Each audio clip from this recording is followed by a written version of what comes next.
सनम को जोहार। तो नो वीडियो माध्यम ते अपनी बड़ा उचित पिया जे अब संथाली रेन चाहे तो कॉमेडी किंग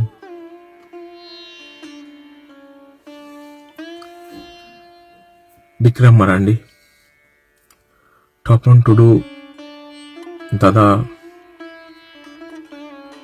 जयसुग लगी धूड़ी धरती खुने बागी बना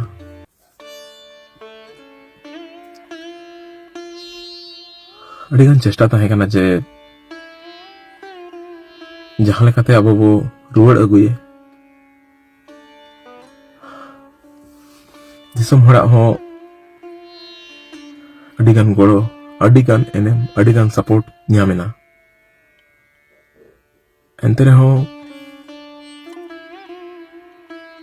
विक्रम दा स्थिति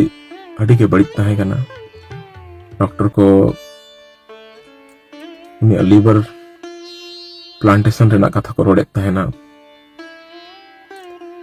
अड़ीगन खर्चा को ले तहना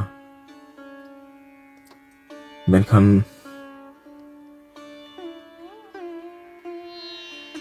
पैसा टका से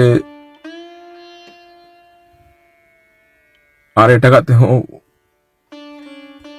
गुड़ो में ᱧᱟᱢᱚᱜ कान के तहन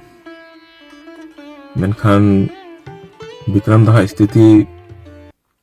दिन के दिन बड़ी इदी कान तहना उना हो कैपेसिटी बांग ताहे कना जे उनी मिटंग एटा अस्पताल रे बो इदी है तो तेहनी आमको तला रे बनु आकादेया एंते रे हो इना दोई मेन दाड़े आज आजा एनएम आजा लादा आजा कॉमेडी जीवन भर अब मने रे बासा तहना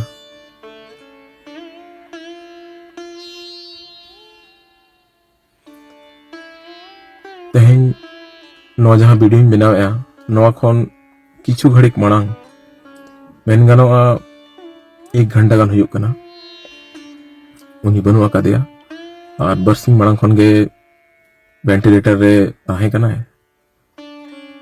जम न्यू बगी मिनहट खन ढेर हुईना तो निया वीडियो माध्यम ते दिसम होड़ी बड़ा चल बना जे नवा दुख ऑक्टो रे आकोड़ारिन होड़ जहां के मेना को हिली हुई ना से आज खन कटिक बाबू जहां के सनम होड़ चांदो बुंगा दिल दाड़े एमा कमाए नवा दुख ऑक्टो रे आको आको मने को धीरे कटे दाड़े मा और साउते नी मेने चया जे आर्टिस्ट तो नो दुनिया रे को ताहेन और बाको ताहेन आको एनएम दो चिरोदिन उयहर ताहेना सनम को जोहार।